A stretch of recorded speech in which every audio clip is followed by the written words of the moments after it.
ఏం దరిద్రమురా నాయన అంటే కేంద్ర హోంశాఖ సహాయ మంత్రి బండి సంజయ్ గారి కుమారుడు సంజయ్ భగీరథ్ కనిపించట్లేదంట. పోలీసులకు దొరకడం లేదంట. వెతుకులాట మొదలుపెట్టారంట. దానికోసం స్పెషల్గా ఒక సిట్ని ఏర్పాటు చేశారంట. ఆయన 3 రోజులుగా ఆయన కోసం 3 రోజులుగా వెతుకుతుంటే కూడా కనిపించట్లేదంట.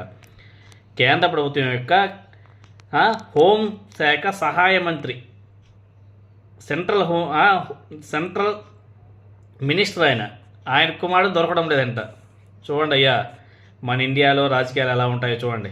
పెద్దవాళ్ళకి ఒక రాజకీయం, చిన్న వాళ్ళకైతే ఒక రాజకీయం. మొన్న కొన్ని సంవత్సరాల క్రితం ప్రియాంక అనే మహిళని నలుగురు ఏదో చేశారని చెప్పేసి ఎన్కౌంటర్ చేశారు. అదే కేంద్ర మంత్రి కొడుకు విషయంలోకి వస్తే మాత్రం తప్పు చేశారని చెప్పేసి రెడ్ హ్యాండెడ్గా దొరికిపోయినా, కళ్ళ ముందరే కనిపిస్తున్నా అతన్ని పట్టుకోవడంలో, అతనికి శిక్షలు వేయడంలో ప్రభుత్వాలు ఎంత వెనకడిగేస్తున్నాయో చూడండి. మరి ఆ బండి భగీరథని ఎన్కౌంటర్ చేస్తారా? చేసే దమ్ముందే?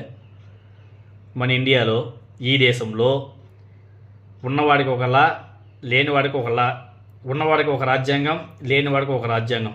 ఇది ఎంతవరకు సమంజసం?